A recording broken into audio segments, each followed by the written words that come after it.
Centenário da Congregação Cristã no Brasil.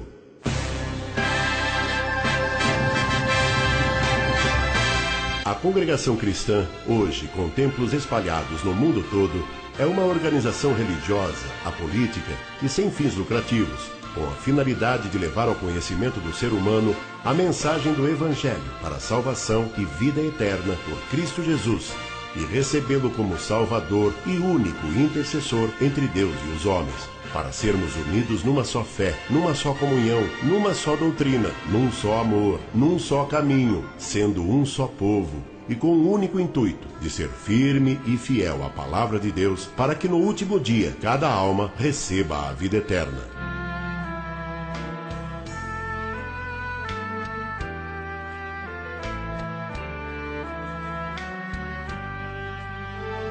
Esse trabalho aqui realizado, narrado e ilustrado é para que a história da congregação cristã no Brasil, iniciada por Luiz Franciscon, homem usado como instrumento nas mãos de Deus, chegue ao conhecimento de todos os atuais e futuros irmãos. Apesar de essa obra ter sido iniciada por um homem que sempre soube se sujeitar às ordens divinas, que toda a honra e toda a glória sejam dadas tão somente a Deus, por Jesus Cristo, nosso Salvador.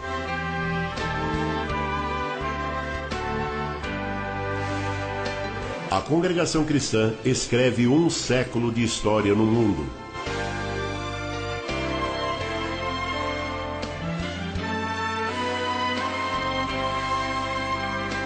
Março de 2010. Congregação Cristã no Brasil. Um século de existência.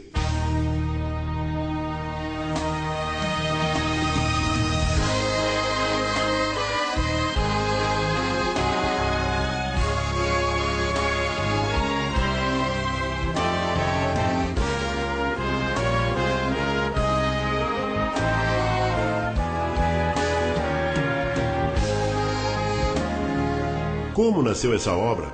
De que forma ela apareceu? Como tudo começou? É o que vamos saber agora.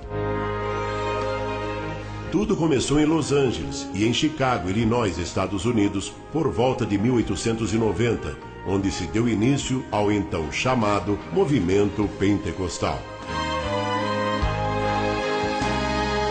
Luiz Franciscon nasceu em 29 de março de 1866, em Cavasso Novo, por denome Friuli Venezia Giulia, província de Udine, Itália.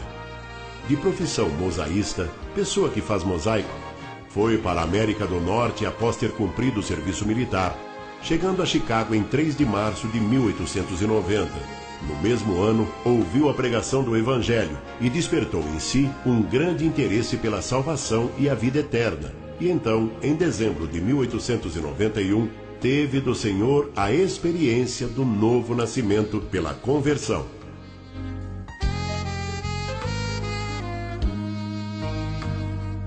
Em março de 1892, Luiz Franciscon, juntamente com um grupo e algumas famílias de fé valdense, seguidores de Pedro Valdez, adeptos à pobreza por amor a Cristo, formou-se então em Chicago a primeira igreja presbiteriana italiana. E Franciscon foi eleito diácono e passou a servir a Deus naquela igreja. O irmão Luiz Franciscon manteve contato com o movimento pentecostal americano iniciado em Los Angeles. E também, em uma reunião desse movimento em Chicago, Franciscon teve sua experiência com falar em novas línguas, na manifestação do Espírito Santo, iniciando assim um novo capítulo na história das igrejas italianas nos Estados Unidos, o então chamado Movimento Pentecostal Ítalo-Americano. Importante ressaltar o significado de pentecostais. Primeiro nome seria Dia das Primícias dos Frutos, Festa da Colheita. Depois, os gregos assumindo o controle sobre o mundo, impondo sua língua 300 anos antes de Cristo, deu-se o nome de Pentecostes, que quer dizer 50º, ou seja, 50 dias depois da Páscoa. E o fato de ali ter sido derramado o Espírito Santo em dons de linguagens é pelo simples motivo de haver ali um grande número de pessoas de outras partes do mundo, descendentes do povo hebraico, naquele dia, e a manifestação das grandezas de Deus em todas as linguagens, naqueles que nem conheciam esses idiomas, como podemos observar em Atos dos Apóstolos, capítulo 2. e na fé da congregação cristã, não guardando os dias, como Cristo ensinou, é que quem deve ser santo são os membros da igreja, e não os dias.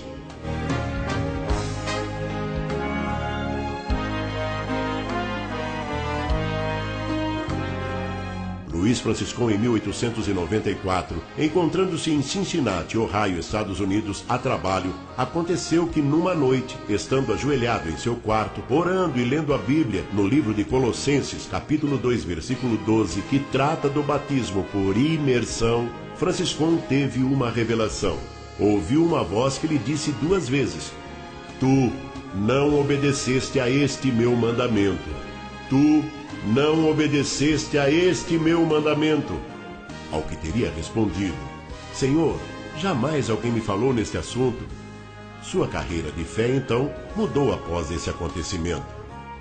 A partir desse dia, Franciscon passa a questionar a prática do batismo por aspersão, jogar um pouquinho d'água na cabeça. Falou a respeito da revelação com o pastor de sua igreja e com outros irmãos da época, mas foi ignorado.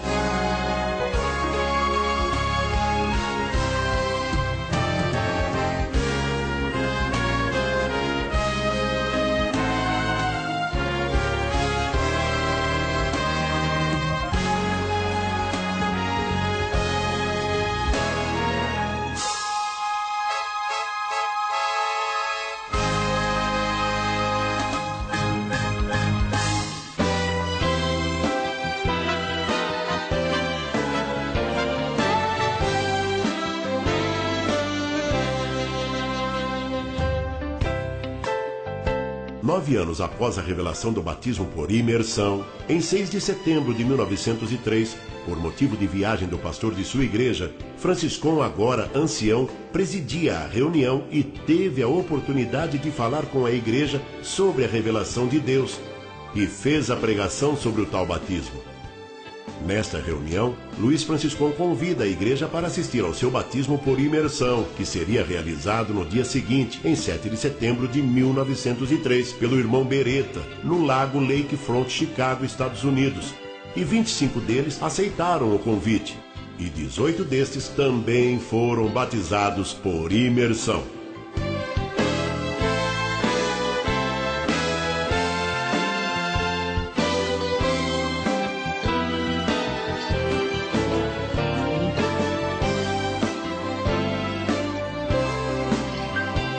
Após o retorno do pastor, Franciscon informa a igreja sobre seu desligamento, e assim, aqueles 18 que foram batizados, mais um grupo de irmãos crendo no batismo por imersão e do Espírito Santo, passa a segui-lo, e assim, reuniam cada dia na casa de um deles, onde os cultos eram realizados.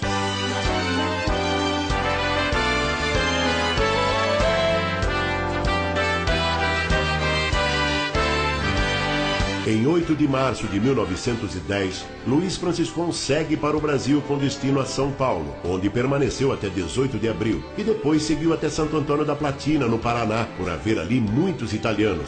E então, nesta casa de pau a pique, aconteceu o primeiro culto no Brasil. Este é o Rio Boi Pintado, em Santo Antônio da Platina, Paraná, onde foi realizado o primeiro batismo no Brasil, em maio de 1910. E Felício Antônio Mascaro, como vemos nesta foto, foi o primeiro irmão a ser batizado, e com ele a sua família. Assim teve início a congregação cristã no Brasil.